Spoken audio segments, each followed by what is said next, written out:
a nossa terceira aula. Você que acompanhou as duas primeiras, sabe que a gente já conversou sobre um bocado de matéria, né? A gente já falou de redes locais, de equipamentos de conectividade, de LANs, WANs. A gente vai falar nessa aula, né, sobre longa distância. Mas antes de falar de longa distância, a gente começa a se divertir um pouquinho aqui, ó, com roteadores e gateways, né? Princípio de roteador. O que vai acontecer com o seu roteador? Quando você tem o protocolo IP, você se lembra que ele te dá um endereço de um nó na rede, né, de origem e destino. Agora, pensa como funciona a internet.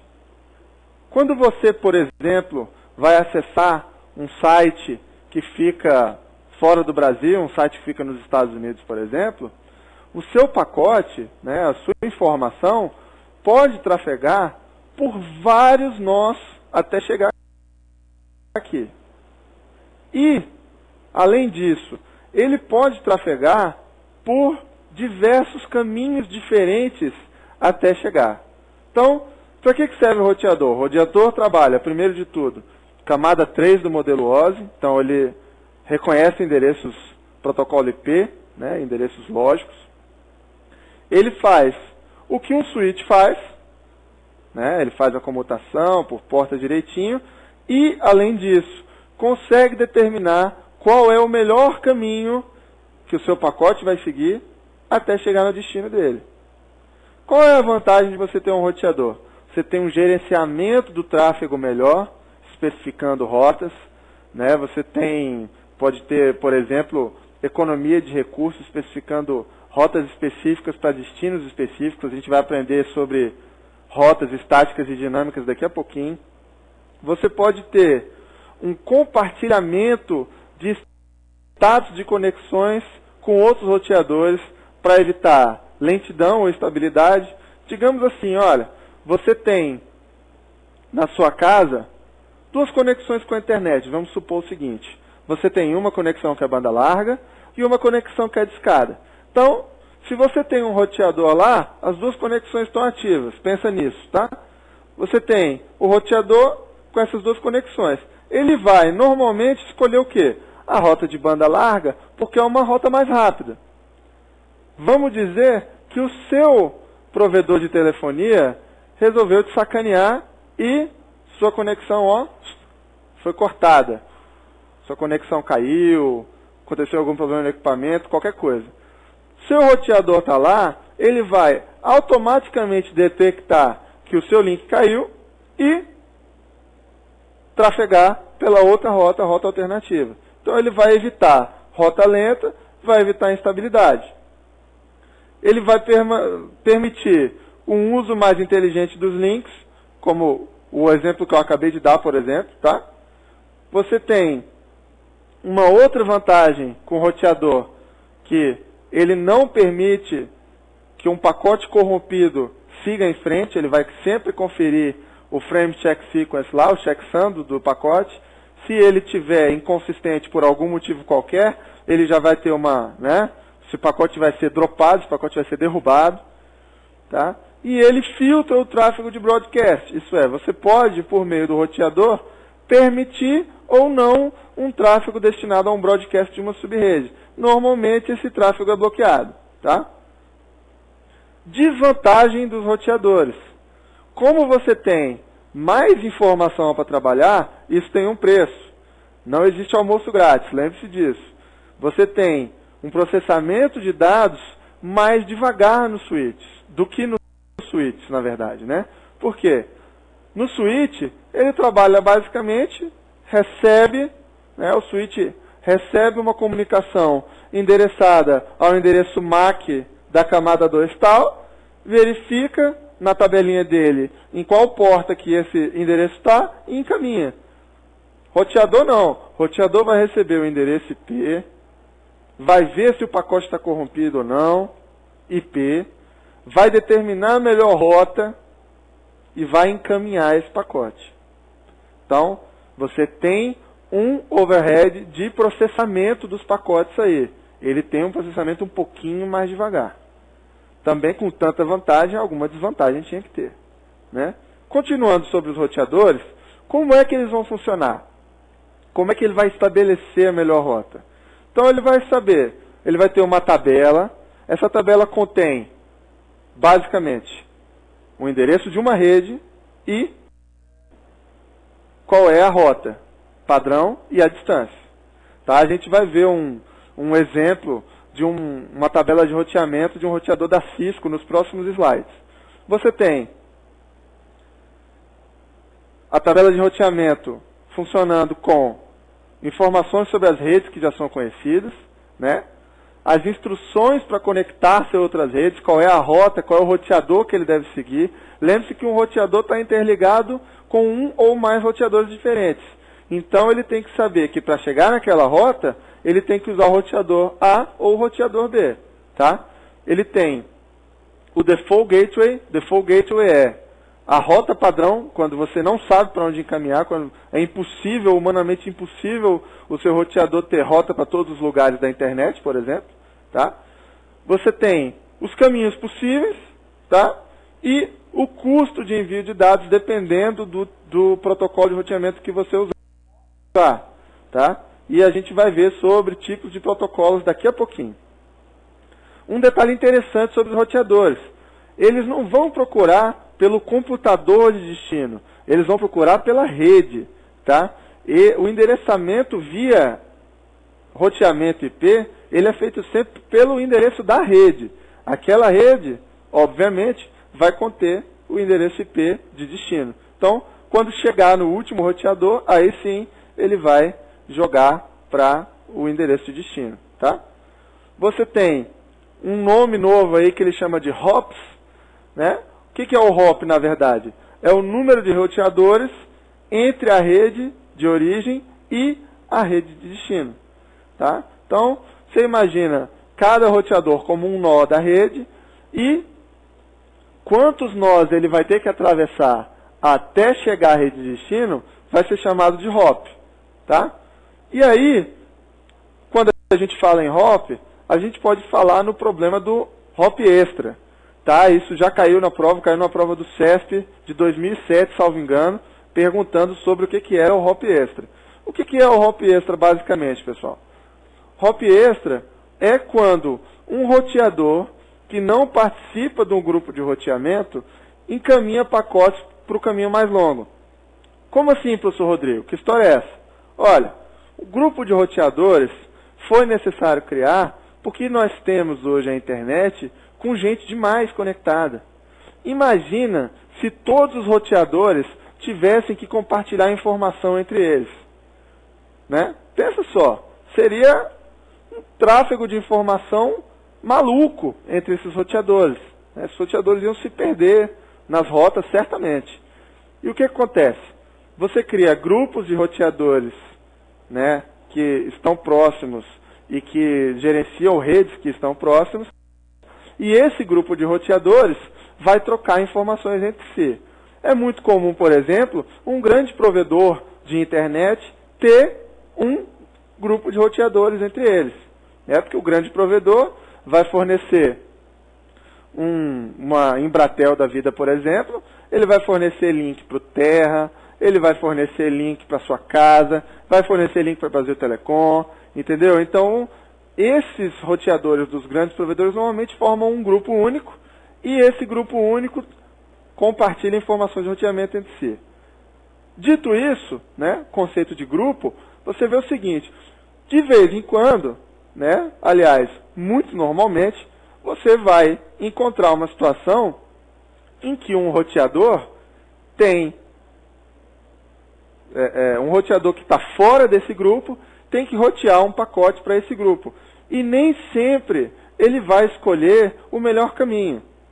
Porque pensa só, um roteador do grupo recebe a informação e percebe, opa, esse grupo pertence a mim, legal, eu vou encaminhar para o roteador de destino. E às vezes, o roteador que encaminhou para esse roteador do grupo tem conexão direta com um outro roteador do grupo que está ligado diretamente àquela rede de destino. Então, você dá um passo a mais para chegar na sua rede de destino. Por isso que ele chama aí do extra hop, tá? Continuando aí sobre roteadores, um exemplo de tabela de roteamento. Você está vendo na sua figura aí, ó, você tem 3 roteadores interligando redes diferentes, olha só. Você tem o roteador 1, nessa portinha da esquerda aqui, ele está ligando a rede que ele está chamando aqui genericamente de rede 12, tá vendo?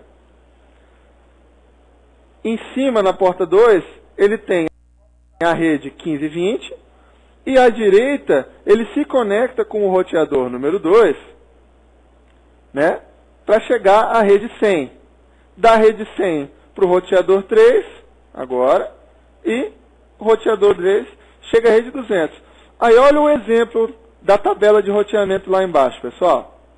Você tem que a tabela de roteador do roteador 1 diz o seguinte, olha, para eu chegar na rede 12, olha aí a primeira linha. Para eu chegar na rede 12, a distância é 0. Por que a distância é 0? Porque essa rede está conectada diretamente ao roteador. Você não tem um roteador intermediário entre a conexão com essa rede. Então a distância aí é o quê? 0. Mesma coisa, a segunda linha. Rede 15 e 20, distância 0. Tá? Interligado direto, interligado pela porta número 2. E aí você começa a entender a parte de roteamento. Olha só, você tem a rede 100 a 103 e no roteador 1, ele indica a distância 1. Por quê? Porque para chegar lá, eu tenho que passar obrigatoriamente pelo roteador 2. Ok? Distância aumenta para 2 na rede 200 que está ali embaixo, tá vendo? Por quê? Porque para chegar, eu passo pelo roteador número 3. Note que entre o roteador 2 e o roteador 3, eu tive que passar pela rede 100 para chegar por lá. Eu não tenho ligação direta, pelo menos aqui no nosso diagrama, entre esses roteadores. Mas mesmo assim, olha só, a distância é 2 e não 3. Por quê? Porque eu tenho 2 roteadores no meio do caminho, tá? O número de hops é contado pelo número de roteadores. Continuando, um outro exemplo de tabela de roteamento aí, uma tabela já um pouco mais elaborada, tá? Você tem vários exemplos de roteamento. Ele vai te dizer o seguinte, olha, pegar uma linha qualquer aqui, ó. Essa linha está me dizendo o seguinte, olha, a rede de endereço 73610 com a máscara tal é alcançada pelo next hop 80 124 10 140 na interface de número 2, tá? E é uma rota do tipo estática, tá vendo? Olha só, a tabela de roteamento tem várias entradas aqui, olha só. Eu tenho, por exemplo, que para a rede classe A 5000 com máscara correspondente, eu tenho uma outra interface e um outro caminho para seguir, ok? E assim sucessivamente. Esses são exemplos de tabela de rotas que você tem em cada roteador. Obviamente, dependendo da qualidade e dependendo da complexidade do seu roteador, essas rotas vão ter denominações e vão ter campos diferentes. Vai depender também do protocolo de roteamento que a gente usa. Então, para falar de protocolo de roteamento, a gente fala primeiro dos tipos de rota. Uma rota pode ser estática ou dinâmica. Quando é que é uma rota estática? Quando eu, Rodrigo, chego lá na console do meu roteador e falo o seguinte, roteador, para você chegar na rede tal, você vai usar tal caminho. Ok? Essa rede são criadas e inseridas de forma manual. Então, qual é a desvantagem disso? Você não tem tolerância à falha. Eu setei o caminho na mão. Se aquele caminho não existe, mesmo que haja um caminho alternativo, como eu inseri a rota na mão, o roteador não vai rotear para aquele lugar. Entendeu? Então você tem um problema de reconfiguração na rota aí. Quando que você usa uma rota estática normalmente? Na default route. ou Default Gateway, que é o seguinte: quando o seu roteador não sabe para onde mandar, ele manda para essa rota padrão, que é a Default Route ou Default Gateway. Essa rota normalmente é configurada na mão no seu roteador. Então, se ele não consegue encontrar onde está, isso é, se a rede de destino não consta das tabelas dele, ele vai encaminhar para essa rota padrão, ok? Para criar uma Default Route, né, você usa o comando aí iproute, prefixo, máscara e gateway, tá? A gente vai aprender um pouco mais das configurações dos sistemas operacionais, de como criar esse tipo de coisa, tanto no Windows quanto no Linux, mas, né, no curso completo de redes, quando a gente for falar disso, tá? E, além das rotas estáticas, como a gente falou, tem a rota dinâmica, que é quando os roteadores aprendem as rotas baseadas em protocolos de roteamento. Ele pode aprender a rota de diversos motivos. Ele pode, normalmente, ele compartilha informação com outros roteadores e vai atualizando a tabela dele conforme essas informações. Dito isso, a gente pode falar um pouquinho dos tipos de protocolo de roteamento. Quais são os objetivos de um protocolo de roteamento? Determinar a melhor rota com aprendizado dinâmico da rota, né? E atualização dessas tabelas de roteamento. Você pode, com esses protocolos, evitar um loop, né, numa rota. No caso de um problema num link, o protocolo de roteamento replica a informação de que aquela rota não existe mais e toma um caminho alternativo, tá? E, para falar de protocolo de roteamento, a gente tem que falar do conceito de sistema autônomo. O que é um sistema autônomo? É um conjunto de redes ou de roteadores com políticas de roteamento comuns. Tá? Como assim? Olha, você pode ter um sistema autônomo com vários roteadores de várias redes. Mas se eles compartilham esses protocolos de roteamento comum, você, né, entende isso como um sistema autônomo único. Tá? Sistema autônomo compartilha informação. Então, com o conceito de sistema autônomo, você vai ter a subdivisão aí nos seus protocolos de roteamento, né? Você tem os IGPs, que são os Interior Gateway Protocols, ou o EGP, que seria o Exterior Gateway Protocols. O conceito é simples, tá, pessoal? Quando você fala de IGP, você está falando de um sistema autônomo único, isso é, quando o protocolo de roteamento é usado dentro daquele sistema autônomo, tá? Dentro daquele conjunto de regras. E você tem o EGP, que é entre sistemas autônomos distintos. Você vai ver que esses protocolos trabalham de formas diferentes também, apesar de terem, digamos assim, grandes famílias agrupando, tá? E, por causa disso, você tem aí algumas situações em que um roteador utiliza dois protocolos de roteamento diferentes. Por quê? E isso ocorre normalmente no geral. Quando você tem um roteador que está ligado ao mesmo tempo a uma rede externa e a uma interna, que é o que a gente chama de roteador de borda, o roteador de borda vai falar tanto protocolos EGP quanto protocolos IGP, para poder fazer a interface entre essas duas redes. Tá? Primeira família, grande família de protocolo de roteamento, Distance Vector. Distance Vector é uma família com um princípio bastante simples. Ele conta a distância em hops entre a origem e destino. O que você tem? Basicamente isso. Um número máximo de hops, né, num protocolo Distance Vector em geral é de 15. Então, no máximo 15 roteadores podem ser atingidos entre a origem e o destino. A atualização das tabelas é feita por mensagem de broadcast entre os roteadores. O roteador não conhece como a sua rede está configurada, tá? Ele vai saber só que para conectar a rede tal, eu tenho o roteador tal e a distância são tantos hops, tá? No máximo isso. Qual é a vantagem do Distance Vector? Ele é muito simples. princípio dele é muito fácil de implementar, tá? Mas isso causa alguns problemas. Primeira, o funcionamento em caso de trocas constantes de rotas é muito comprometido. Por quê? Cada vez que há uma alteração, o seu distance vector vai trocar mensagens grandes. Olha aí outra desvantagem. Por quê? Porque a atualização dele não é incremental. Ele manda uma mensagem com a tabela completa a cada vez que ocorre uma mudança. Então, o que acontece?